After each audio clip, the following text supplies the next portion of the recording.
로마서 1장 16절 17절 말씀을 천천히 우리 합독하겠습니다. 로마서 1장 16절 17절 시작. 내가 복음을 부끄러워하지 아니하노니 이 복음은 모든 믿는 자에게 구원을 주시는 하나님의 능력이 됨이라. 먼저는 유대인에게요 그리고 헬라인에게로다.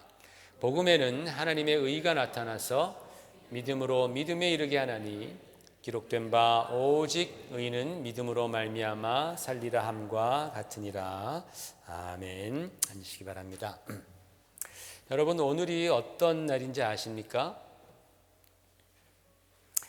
오늘은 쉽게 말하자면 누군가의 생일입니다. 사람의 생일을 말하는 것도 아니고 또 그렇다고 어떤 교회나 단체나 어떤 국가의 생일을 말하는 것도 아닙니다. 오늘은 우리가 속한 개신교, 프로테스탄트, 개신교의 생일입니다. 정확하게 말하자면 10월 31일이 개신교의 생일이고, 그래서 10월 마지막 주는 항상 바로 이 개신교의 생일을 우리가 기념합니다. 종교개혁주일이라고 우리가 10월 마지막 주일은 그렇게 이름을 붙였습니다. 여러분, 많은 기독교인들이 자신이 개신교 성도임에도 불구하고 이 개신교의 생일에는 별로 관심이 없죠. 그런 게 있는 줄도 잘 모릅니다. 하지만 이날은 인류 역사에 아주 큰 획을 긋는 날이었고, 하나님의 은혜가 우리 인류에게 많이 임하지 않습니까? 그 하나님의 은혜가 가장 큰 은혜가 뭐예요? 예수 그리스도께서 이 땅에 오셔서 십자가에서 달려 죽었다 부활하시고 승천하신 바로 그 예수 그리스도의 성육신의 사건이 가장 큰 하나님의 은혜의 사건이라면, 거의 두 번째 은혜의 사건이 바로 이 개신교의 탄생이다 라고 말할 정도로, 여러분, 이 종교개혁이라는 것은 인류 역사에 굉장한, 우리가 아는 것보다 훨씬 더 큰 획을 그은 그런 날입니다. 얼마나 중요한가? 여러분, 이 앞에 나오는 말을 여러분 읽어보면서 과연 여기에 있는 이 사람이 누군지를 여러분 한번 생각해 보십시오. 첫 번째는 독일의 그 문호 괴테가 한 말입니다. 같이 한번 천천히 읽어볼까요? 시작. 우리는 이 사람 때문에 정신적 편협함의 사슬에서 자유로워졌고, 기독교라는 그 순수함 속에서 이해할 수 있는 능력을 갖게 되었습니다. 그리고 우리는 하나님의 땅에 발을 확고하게 딛고 서 있을 수 있는 용기를 갖게 되었습니다. 그랬어요. 이 사람 때문에 우리가 자유라는 것을 알게 되었고, 하나님 앞에 나아갈 수 있는 용기가 생겼다는 겁니다. 토마스 만이라는 노벨 문학상을 받은 20세기 독일의 최고의 작가인 이분은 또 이렇게 말합니다. 같이 읽어보십시다. 이 사람은 성서 번역을 통해 처음으로 제대로 된 독일어를 만들었습니다. 그는 인간이 하나님과 직접 관계를 맺을 수 있다는 사실을 회복시킴으로써 유럽의 민주주의를 촉진했습니다. 이 사람으로 말미암아 유럽의 민주주의가 막 촉진되기 시작했다는 거예요. 안체 폴머라는 전 독일 연방 부의장은 또 이렇게 말합니다. 시작. 이 사람 때문에 우리는 나를 진정한 의미의 나로 말할 수 있게 되었고, 더 이상 어떤 그룹에 따라 자신을 규정하지 않아도 되게 되었습니다. 각 개인은 하나님 앞에서 매 순간순간 모든 것을 결정할 수 있는 책임을 갖게 된 것입니다. 놀랍죠? 나라는 정말 개인, 진정한 개인이 이 사람으로 말미암아서 이제 생기기 시작했다라는 것입니다. 가톨릭 유명한 신학자 한스 쿵이라는 분이 이렇게 말합니다. 시작. 이 사람은 1500년 동안 누구도 하지 못했던 일, 즉 사도 바울의 칭의론, 믿음으로 이렇게 된다로 들어가는 직접적이며 중요한 통로를 발견했습니다. 따라서 로마 교황청은 이 사람을 공식적으로 복권시키고 그에 대한 파문을 취하하기를 촉구합니다. 가톨릭 신학자가 이렇게 말했습니다. 마지막으로 통일 동독을 이루었던 그 헬무트 콜 수상은 이렇게 말했습니다. 시작. 개인과 사회, 즉 자유와 속박이라는 두 영역 사이에 존재하는 긴장에 대한 올바른 관점은 이 사람이 규정한 하나님과 이웃에 대한 그리스도인들의 위치를 통해 영향받았습니다. 그리고 굉장히 깊이 있는 말들입니다. 우리가 개인하면 개인은 무조건 자유롭고 싶지만 우리 혼자 사는 것이 아니라 사회라는 곳에 있기 때문에 그 자유는 또한 속박을 당하죠. 구속을 당하죠. 그러니까 이 자유와 속박이라는 것 사이에서 긴장이 있는데 그 긴장에 대한 올바른 해석, 올바른 관점을 어떻게 가질 것이냐, 이게 되게 중요하잖아요. 바로 이 사람이 규정한 개인이 하나님과의 관계, 개인이 이웃과의 관계, 그 그리스도인들의 바로 그 위치를 통해서 바로 이 중요한 그 관점이 올바로 정립되었다라고 그렇게 말을 합니다. 여러분, 여기서 말하는 이 사람, 놀라운 사람 아닙니까 지금? 그죠? 이 사람이 과연 누구일까요?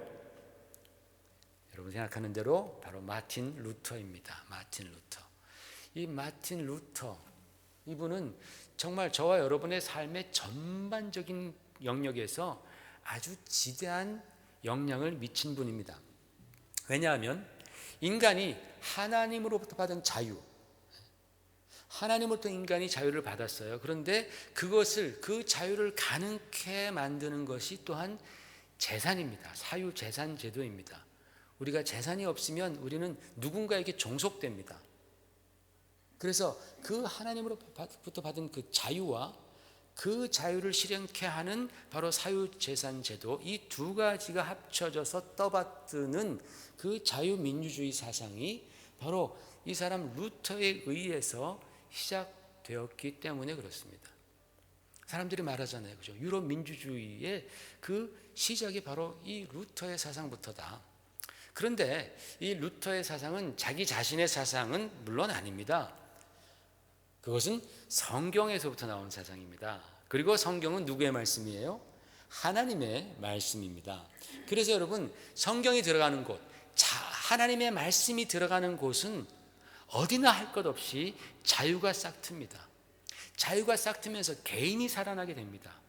개인이 살아나면서 바로 온전한 올바른 민주주의라는 것이 실현됩니다. 하나님의 말씀이 들어간 곳에서 인권이 지속적으로 성장합니다. 또 열심히 일하잖아요, 그죠? 그 개인이라는, 그 개인이 살아난 사람들은 그 개인의 자유를 지키기 위해서 열심히 일해서 자기의 재산을 그가 이제 확보하게 됩니다. 그래서 경제가 발전하는 거예요. 경제가 발전하면 사람들은 뭐합니까? 문화를 발전시키죠, 그죠? 돈 있으면 그 다음에 그림도 사는 거고, 돈 있으면 그 다음에 음악도 하는 거고, 체육도 하죠. 돈 없는데 무슨 음악, 그림, 이게 다 배부른 소리죠. 그러니까 이것이 다 정말 하나님의 말씀이 들어갈 때에 그렇게 경제도 그리고 문화도 발전합니다. 세계 역사는 이것을 우리에게 분명히 보여주고 있어요. 물론 부족한 점도 많이 있습니다. 그러나 분명한 것은 하나님의 말씀이 들어간 곳에 이와 같은 민주주의의 꽃이 피어나고 인권이 존중이 되고 그리고 경제활동과 문화활동이 점점 더 번영한다라는 것을 우리 역사는 우리에게 보여주고 있습니다.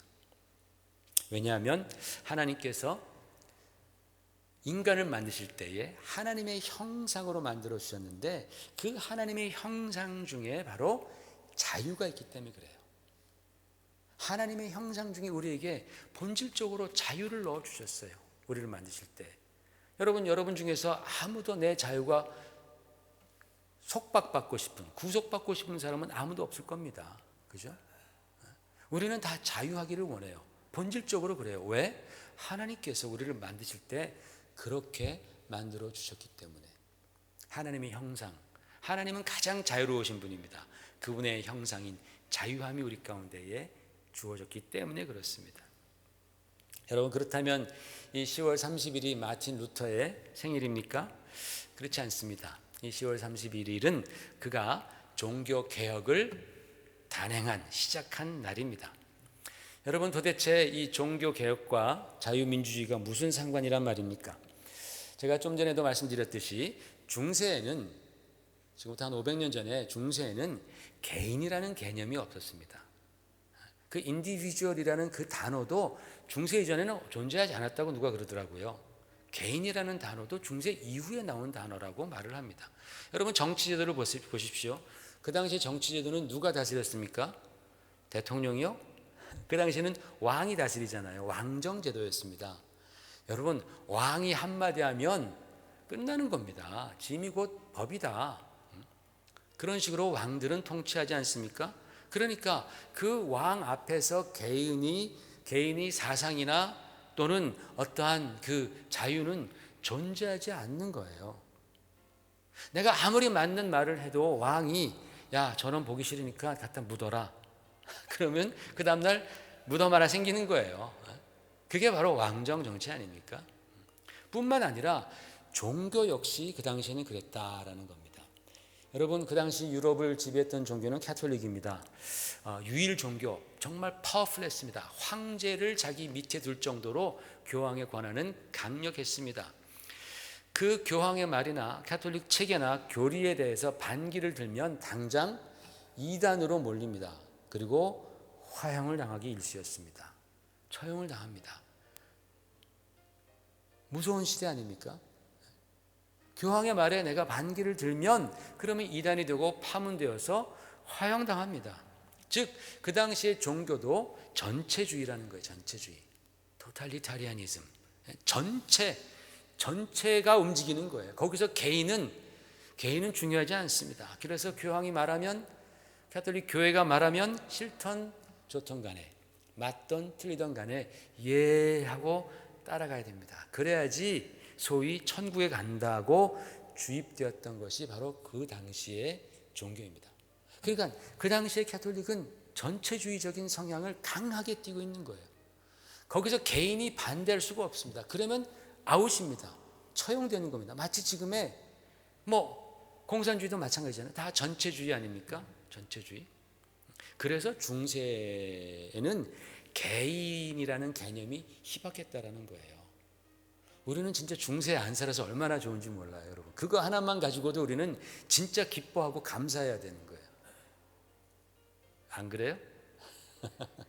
중세는 개인의 개념, 개인이라는 개념이 희박했어요. 그래서 역사가들은 그때를 암흑시대라고 말을 합니다. 개인이 집단에 의해서 억압당했기 때문입니다. 개인의 생각, 사상들이 집단에 의해서 억압당했기 때문입니다.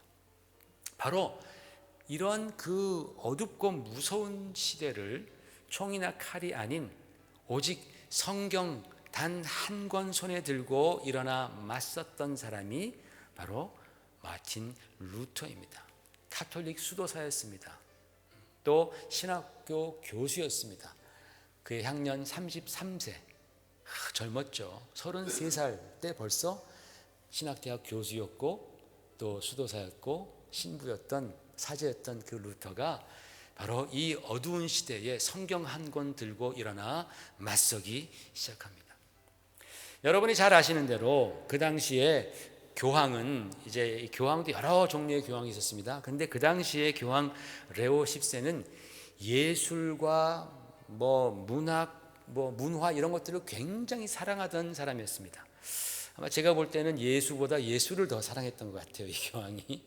그래서 이분이 현재 로마 바티칸에 있는 성 베드로 성당, 여러분 아마 가보신 분들 계실 거예요.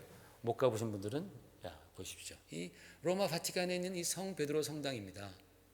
얼마나 웅장하고 얼마나 화려한지, 바깥에도 그렇고 그 안에는 얼마나 더 빛과 번쩍한지 온갖 보물들로 다 가득 차 있습니다.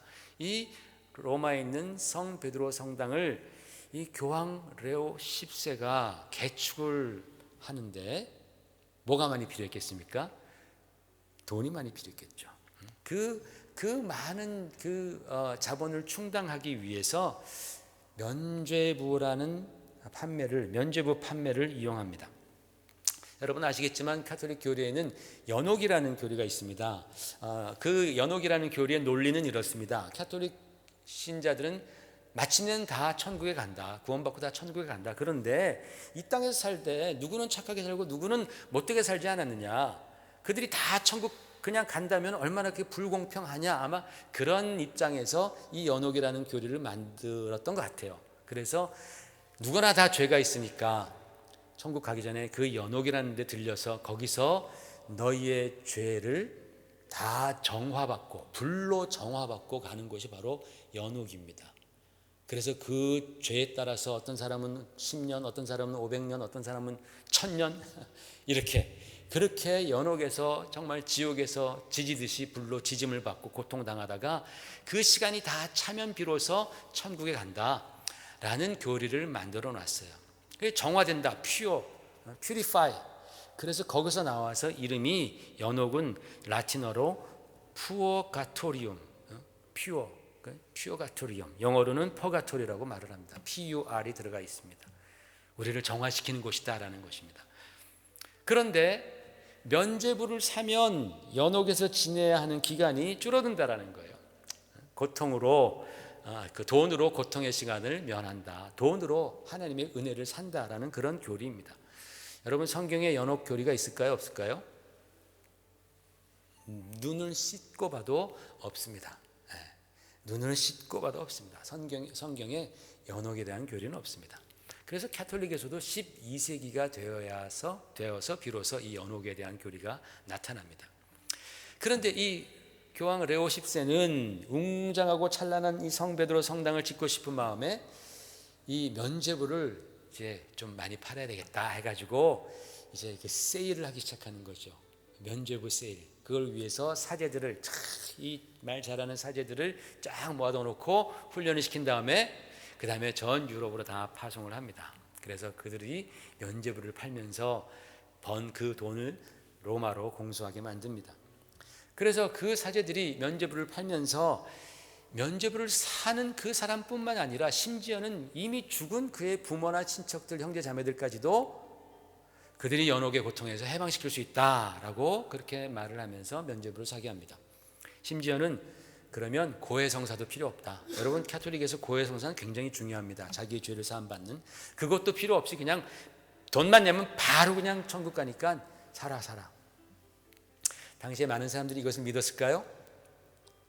잘은 안 믿었지만 그러나 혹시나 하는 마음으로 보험이라고 생각하고 많이들 그렇게 샀다고 합니다. 이거는 종교적 사기입니다. 거짓입니다. 완전 사기죠. 이러한 종교적 사기로 말미암아서 전 유럽이 영적으로 굉장히 메말라가고 있을 때에 하나님께서는 이 젊은 수도사 마틴 루터라는 사람을 선택하셔서 그에게 은혜를 부어주십니다.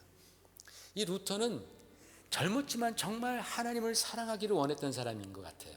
진짜 하나님께 가까이 가기를 정말 힘을 다했던 엄청나게 그 하나님의 은혜를 입기 위해서 하나님의 의에 도달하기 위해서 그는 굉장히 노력했습니다. 왜? 하나님의 의에 도달하지 못하면 하나님의 진노가 그는 너무나 무서웠던 거예요.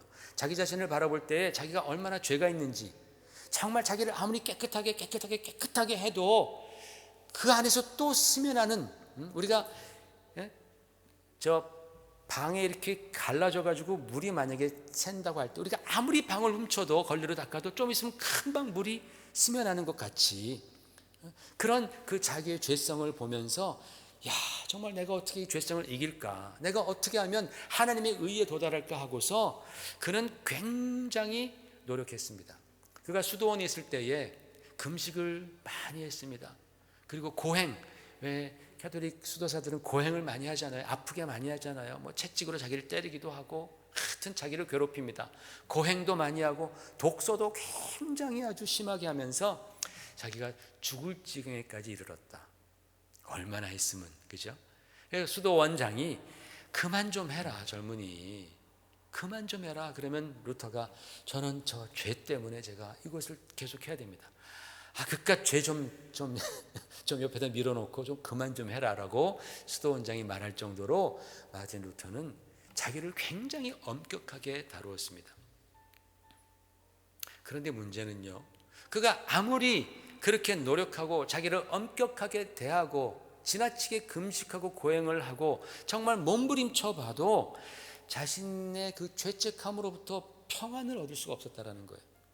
그가 고백한 이 고백입니다. 여러분 잘 생각해 보면서 읽으십시다. 시작. 내가 초인적인 노력을 해서 하나님이 받아주시는 선을 이루었다고 생각하는 바로 그때 내 안에 하나님은 사라지고 나는 내 자신을 믿게 되었다. 이것이 바로 하나님으로부터 버림받았다라는 증거다라는 거예요. 얼마나 깊습니까 이 말이. 내가 정말 노력해서 야 이제 나는 하나님이 원하시는 그 선을 이루었구나라고 그렇게 말하는 순간 나에게 들어오는 생각은 나는 내 자신을 믿고 있다. 하나님을 믿지 않고. 이건 곧 하나님께 버림받은 증거다. 그러니까는 이러지도 못하고 저러지도 못하고 정말 몸부림치는 거예요. 자기의 그 죄성에 대해서 정말 이렇게 몸부림쳤던 바로 이 수도사가 이 루터입니다. 자기의 힘으로는 해결할 수가 없죠. 그러던 중에 오늘 로마서 우리가 읽었던 그 말씀을 읽던 중에 성령께서 그의 마음 가운데 한 줄기 빛을 비춰주셨습니다. 깨닫게 해주신 거예요. 정말 놀라운 깨달음을 그가 얻은 거예요. 로마서 1장 17절에 같이 시작. 복음에는 하나님의 의가 나타나서 믿음으로 믿음에 이르게 하나니 기록된 바 오직 의인은 믿음으로 말미암아 살리라 함과 같으니라. 아멘. 오직 의인은 믿음으로 말미암아 살리라 함과 같으니라. 루터는 여기서 말씀하고 있는 그 하나님의 의, 그가 그동안 그렇게 자기가 노력해서 그렇게 다다르고 소유하려고 했던 그 하나님의 의가 우리가 노력해서 도달해서 얻을 수 있는 것이 아니라 믿음으로 말미암아 주어지는 하나님의 은혜라는 사실을 그가 마침내 깨달은 거예요.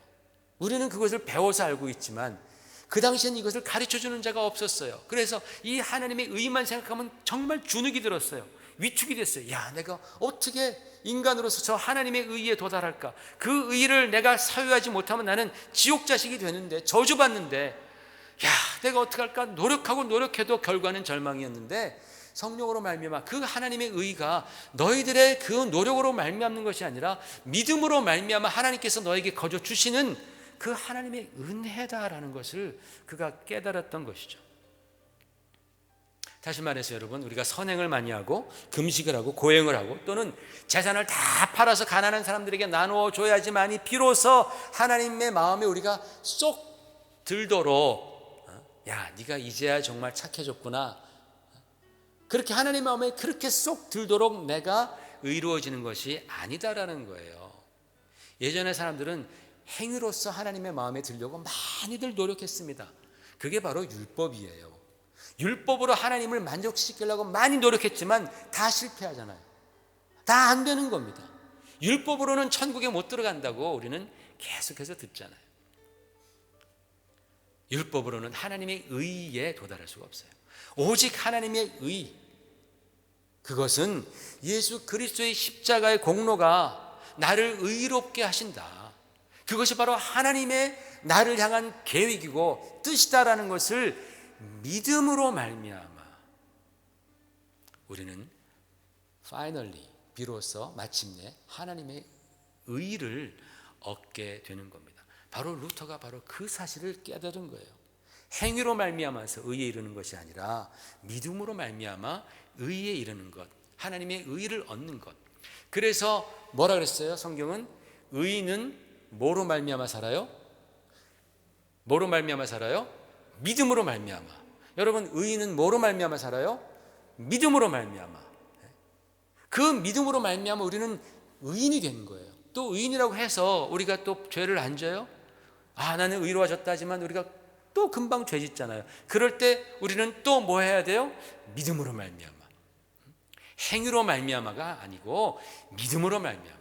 예수 그리스도의 십자가의 공로가 나를 깨끗게 하셨고 그것이 바로 하나님의 뜻이며 하나님의 방법이라는 사실을 믿음으로 말미암아 우리는 그 하나님의 거룩한 의에 도달한다라는 겁니다. 이것을 깨달으니까 루터가 얼마나 기뻤겠어요. 그동안 그가 그렇게 노력해도 안 됐던 것인데 깨달음으로 말미암아 이게 해결이 되는 거예요. 여러분, 말씀을 깨닫는데 이러한 기쁨이 있습니다. 여러분, 신앙생활하면서 여러분 성경 읽으시면서 개인적으로 정말 이렇게 말씀을 읽다가 깨닫는 은혜를 여러분이 받으시기를 주의 이름으로 축원을 드립니다. 네, 정말 중요합니다. 그럴 때 우리의 신앙은 완전히 한 레벨 올라가요. 그래서 이 루터가 이 기쁨을 가지고서 이걸 주체할 수 없어서, 그리고 그때 당시에 그렇게 만연하던 그런 영적인 사기, 그것을 보니까 너무나 마음이 아프죠. 그래서 그는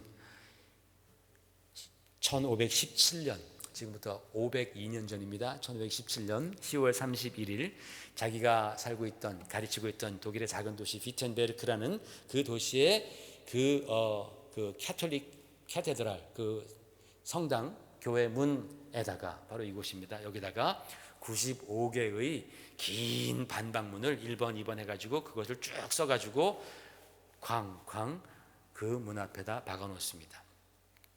바로 이것이 종교개혁의 시작입니다. 종교개혁, 프로테스탄트 신앙의 바로 이것이 신앙입니다. 여러분, 우리가 이 말 많이 들어봤잖아요. 95개 조항. 근데 한 번도 그게 뭔지 잘 모르잖아요. 95개 조항 우리가 다 읽을 수 없어요. 너무 길어요. 우리가 몇 가지만 제가 발췌했습니다. 1번부터 한 6번까지 같이 읽어보십시다. 자, 1번. 우리들은 주님이시며 선생이신 그리스도께서 회개하라고 말씀하셨는데, 이는 신자들의 전 생애가 참회가 되어야 한다는 것을 의미한다. 2번. 이 말씀은 고해성사, 즉 사제들이 집행함으로 시행되는 죄의 자복과 사면으로 이해되어서는 안 된다. 3번. 그러나 이 말씀은 다만 내적인 회개만을 뜻하는 것은 아니다. 그럴 수도 없다. 그 같은 심적 회개가 육체의 여러 가지 정욕을 외적으로 죽이지 못한다면 그런 회개는 무가치한 것이다. 4번. 따라서 참된 심적 참회란 사람이 자기 자신을 미워하는 것이니 이것은 우리가 천국에 들어갈 때까지 지속할 것이다. 5번. 교황은 그가 그 직권 혹은 교회법의 위세로 부과한 형벌 외에는 어떤 벌이든지 용서할 권한도 없고 의지도 없다. 6번. 교황은 하나님께서 죄를 사하셨다는 것을 선언하거나 혹은 시인한 이외에는 어떤 죄든지 살 힘이 없다. 기껏해야 그는 그 자신에게 주어진 사건들만을 사면할 수 있을 뿐이다. 27번. 돈이 헌금함에서 쨍그랑 소리를 내는 순간 영원히 연옥에서 해방된다고 꿈에 대는 사람들은 인간의 허튼 소리를 설교하는 것이다. 71번. 사도의 가르침에 따라 면죄의 진리에 반대하는 말을 하는 자는 비난받고 저주받을 것이다. 72번. 그러나 면죄 설교자의 무절제하고 뻔뻔스러운 말에 맞서는 자는 축복을 받을 것이다. 86번. 또한 오늘날 제일 부자의 재산보다도 더 많은 재산을 가진 교황이 가난한 신자의 손으로 행하는 대신 차라리 자기의 돈으로 성 베드로 교회당쯤은 세울 수 있지 않는가. 이런 식으로 해서 95번까지 간 거예요.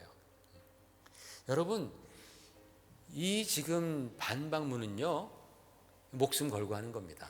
이게 엄청난, 그 당시로 이 전체주의적 사고방식에 있었던 그 당시에는요, 이것은 센세이셔널한 거예요.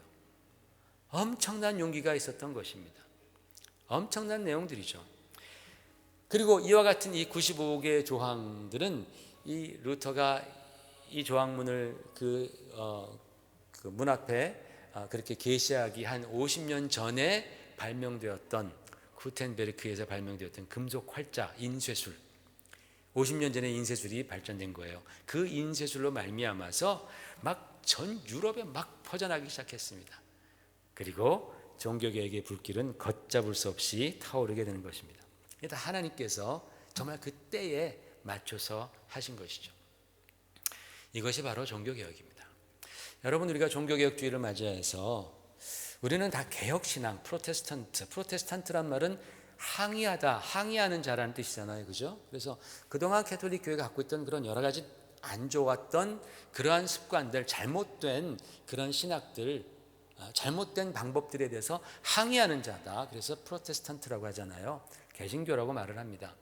이 프로테스탄트의 신앙을 물려받은 우리 교인들로서 다른 건 다 몰라도 이 종교 개혁자들이 주장했던 바로 그 뼈대가 있어요. 신앙생활의 뼈대, 개신교 신앙의 뼈대가 있습니다. 이것은 우리가 적어도 알아야 된다. 여러분 다 아는 얘기입니다. 제가 정리해 드리는 겁니다. 첫 번째, 개신교 신앙의 뼈대는 오직 성경입니다. 오직 성경. 뭐라고요? 오직 성경. 잘 알아두십시오. 오직 성경. 그러니까 종교개혁은 여러분 한마디로 말해서 뭐냐면 성경으로 돌아가자라는 거예요. 하나님 말씀으로 돌아가자. 하나님 말씀으로 돌아가자라는 운동이 바로 종교개혁 운동입니다. 여러분 당시 사람들은 성경을 몰랐어요. 성경을 읽지 않았습니다. 아니 읽지 못했습니다. 읽고 싶어도 읽을 수가 없었습니다. 왜냐하면 그 당시 성경은 다 라틴어로 된 성경이었습니다. 라틴어는요 1500년도를 기점으로 해서 볼 때 1100년 전에 사라진 로마 시대 때 쓰던 언어입니다. 우리나라 언어, 자기 언어가 아니고 자기들은 독일어 쓰고 불어 쓰고 스페인어 쓰고 다 그러는데 성경은 그때 당시에 라틴어로 번역된 성경을 고집하는 거예요. 가톨릭에서는. 제가 며칠 전에 우연히 TV를 보다가 어떤 프로에서 요리 프로인데 우리나라는 먹자 프로 많잖아요. 그런데 400년 전인가 양반가에서 그 며느리가 그 당시에 뭐 제사 때든지 뭐든지 하여튼 양반들이 먹던 그 음식들이 수백 가지더라고요. 진짜 하여튼 대단하더라고요. 그 수백 가지를 다 그 레시피를 다 적어놓은 언문으로 한글로 적어놓은 그 책이 있더라고요. 그것을 가지고서 지금도 그 뭐 몇십 대 며느리가 그걸 아직도 만들어요. 그런데 이제 그 뭐 연예인들 모아다 놓고 그거 먹이기도 하고 그다음 이제 2부 순서에는 이제 팀을 짜가지고 그 레시피를 그대로 갖고 와서 만드는 거예요. 우리나라 말입니다. 한글입니다. 400년 전에 그 여인이 썼던 글인데 원문을 보면 이해가 안 가요. 이해가 안 가요. 읽기도 힘들어요. 우리나라 말임에도 불구하고 이해를 못합니다. 그런데 여러분 남의 나라 말 1000년이 넘은 그 말을 가지고서 지금 성경을 하고 있으니 성경을 썼으니 사람들은 정말 공부를 많이 하지 않으면 읽을 수가 없는 거예요. 그러니까 라틴어는 그저 사제들의 언어였었습니다. 두 번째로 성경이 너무 비싸. 너무나 비싸요. 그 당시에 성경은 한 권을 사려면 노동자 1년치의 월급이라고 해요. 노동자 1년치의 월급을 꼬박 모았을 때에 한 권을 살 수 있어요. 금장색으로 된 것은 집 한 채 값입니다. 그러니까 못 사는 거예요. 성경을 못 읽는 거예요. 성경을 모르니까 사람들은 교회가 무슨 소리를 하든지 그저 믿고 따라갈 수밖에 없는 것이었습니다. 그러나 여러분 우리의 신앙은 성경에서부터 시작해서 성경으로 끝나는 거예요. 하나님의 말씀으로부터 시작해서 하나님의 말씀으로 끝나는 것이 바로 개신교 신앙, 프로테스탄트 신앙인 줄로 믿습니다. 왜냐? 우리가 믿는 삼위일체 하나님은 성부 하나님, 창조주 하나님, 말씀으로 창조하신 하나님입니다. 성자 하나님, 말씀이 육신이 되어 오신 하나님이십니다. 성령 하나님, 그 말씀을 깨닫게 해주시는 하나님이십니다. 우리가 믿는 하나님은 다 말씀 중심의 하나님이세요. 그렇기 때문에 우리가 말씀을 떠나서는 하나님을 알 수 없어요. 말씀이 없는 곳은 그것은 신앙이 아니에요. 그것은 그냥 내 신념이고 내 정성일 뿐입니다. 우리가 견지하는 이 개신교 신앙은 하나님의 말씀 중심. 그래서 우리는 말씀으로 돌아가자. 오직 성경이라고 이 개신교 선각자들은 이 종교 개혁가들은 첫 번째로 오직 말씀. 두 번째로는 오직 은혜입니다. 오직 은혜. 여러분 우리가 구원받는 데는 어떤 조건이 필요할까요? 다른 조건이 필요한 것이 아니라 전적으로 하나님의 은혜만 필요하다. 이게 바로 오직 은혜입니다. 그런데 도대체 이 은혜라는 것이 무엇인가? 여러분 우리가 지난번에도 한번 같이 큰 소리를 했죠. 은혜란 자격 없는 자에게 거저 주시는 하나님의 무한하신 사랑. 은혜란 자격 없는 자에게 거저 주시는 하나님의 무한하신 사랑. 그 무한하신 사랑은 그리스도 예수의 십자가로 말미암아 표출되죠. 바로 이것이 바로 은혜입니다. 성경은 처음부터 마지막까지 죄인된 우리들을 사랑하시는 그 하나님의 사랑과 우리를 어떻게 구원하실지 그 구원 계획에 대해서 성경은 가득가득 말씀하고 있습니다. 그 하나님의 사랑과 하나님의 우리를 구원하시는 그 구원 계획의 가장 정점, 가장 절정에 있는 것이 뭐예요, 여러분? 그것이 바로 예수님의 십자가의 사건 아니겠어요? 그죠? 예수님의 그 십자가의 사건은 바로 하나님의 사랑의 절정이요, 그리고 구원 계획의 절정입니다. 그래서 하나님이 세상을 이처럼 사랑하사 독생자를 주셨으니 누구든지 저를 믿는 자는 멸망치 않고 영생을 얻게 하려 하십니다. 이것이 바로 은혜인 거예요. 우리가 아직 죄인 되었을 때에 하나님께서 우리를 심판하지 아니하시고 그리스도 예수께서 죽으심으로 말미암아 우리를 대한 하나님의 사랑을 확증하셨느니라. 이게 바로 하나님의 은혜입니다.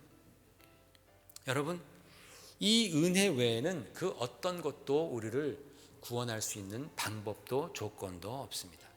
그래서 성경은 에베소서 2장 8절 9절 같이 한번 읽어보십시다. 시작. 너희는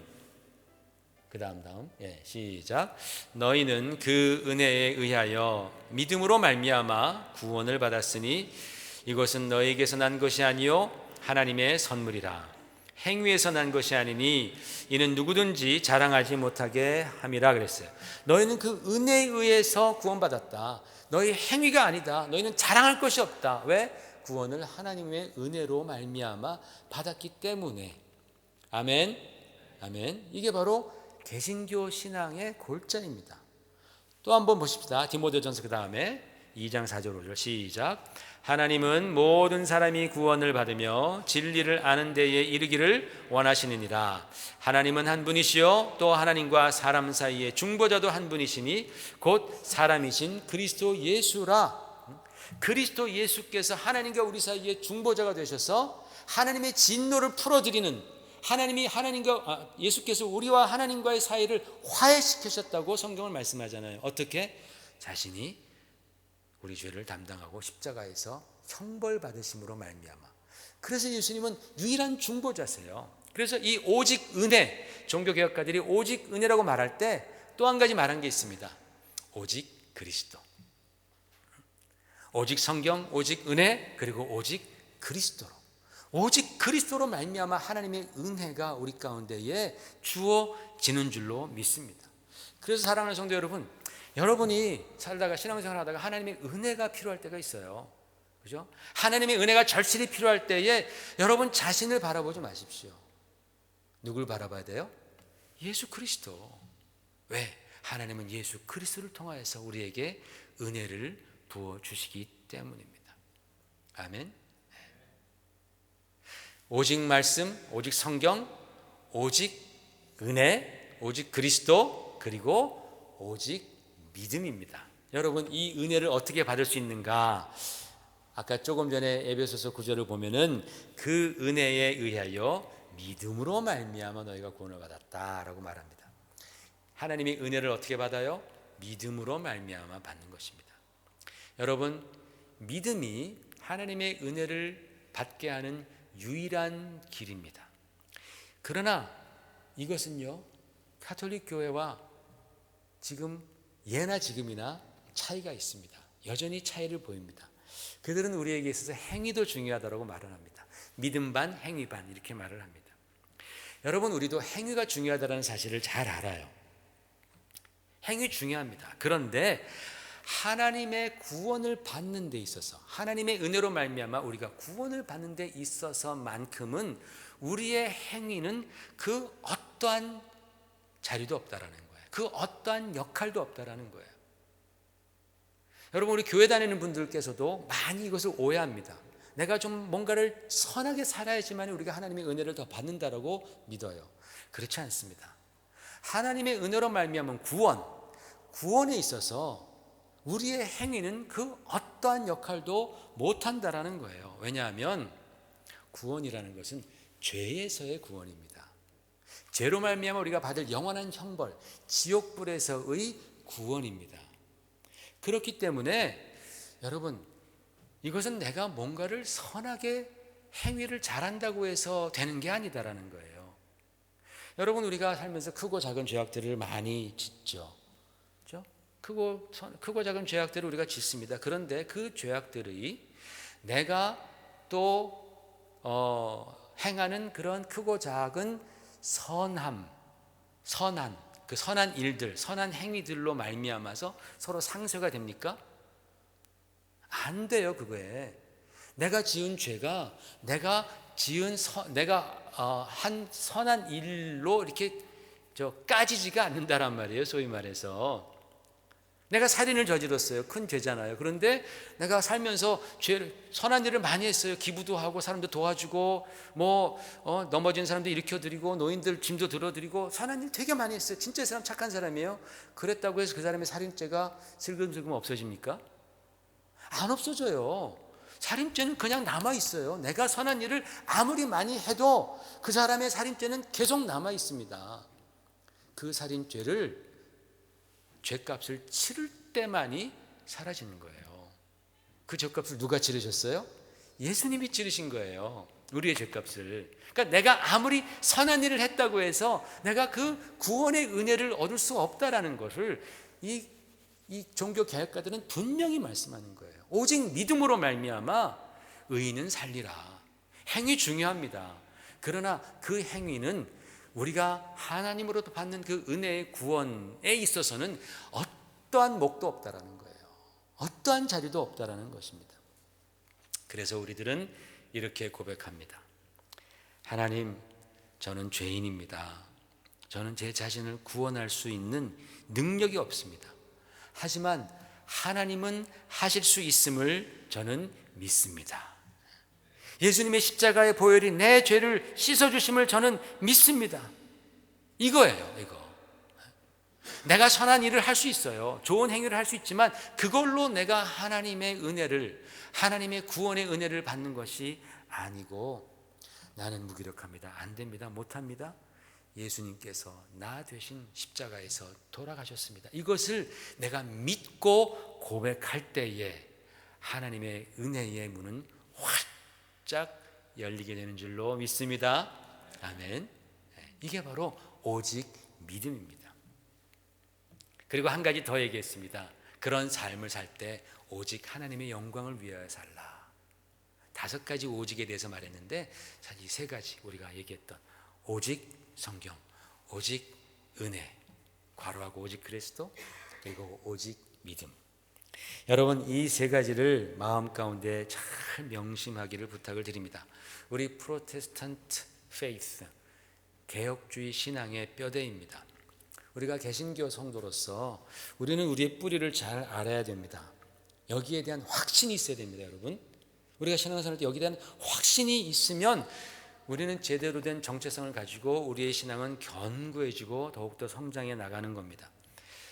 또 여러분, 우리의 신앙이 굉장히 중요하잖아요. 그 신앙이 얼마나 중요한데 우리 인생에 있어서 그 신앙을 책임지고 이끌어주는 내 교회가 어디로 가고 있는지, 내 목사님이 무슨 말을 하고 있는지, 적어도 내 개인의 신앙의 그 큰 아웃라인은 지금 내가 벗어나고 있지는 않은지를 우리 스스로가 체크업하기 위해서 이 신앙의 뼈대 정도는 우리가 분명히 알고 있어야 한다는 것입니다. 마지막으로 종교개혁가들과 그들의 가르침을 따랐던 수많은 믿음의 선배들은 바로 이 프로테스탄트 신앙을 목숨을 걸고 지켰습니다.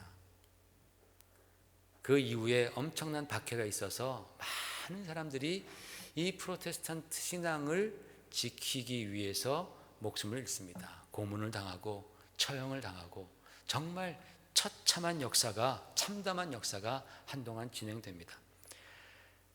그럼에도 불구하고 우리 예수님께서 내가 내 교회를 반석 위에 세우리니 마귀의 권세, 음부의 권세가 이기지 못하리라고 말씀하신 대로 그 신앙은 오늘날 우리에게 온전히 전수되었어요.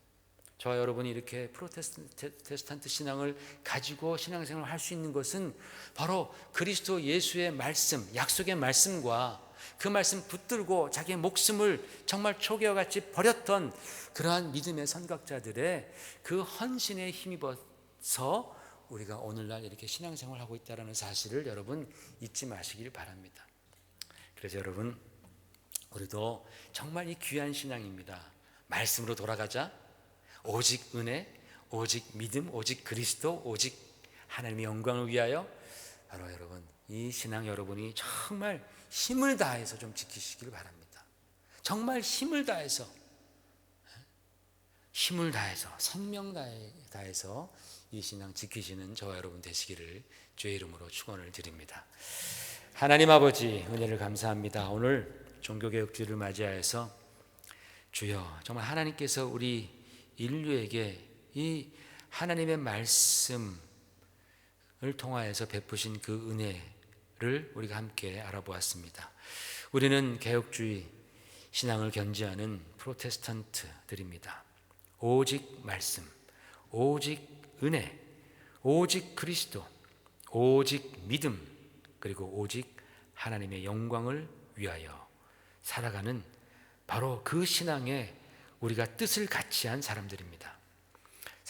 세상 사람들은 무슨 말을 할지언정 아버지 하나님, 우리가 한 마음으로 이 신앙을 견지하면서 주여, 우리가 정말 하나님께서 기뻐하시는 교회, 이 믿음의 반석이 된 교회를 이루기 위하여서 힘쓰는 우리 모두가 될 수 있도록 주여 축복해 주시옵소서. 예수님 이름 받들어 감사드리오며 기도 올리옵나이다.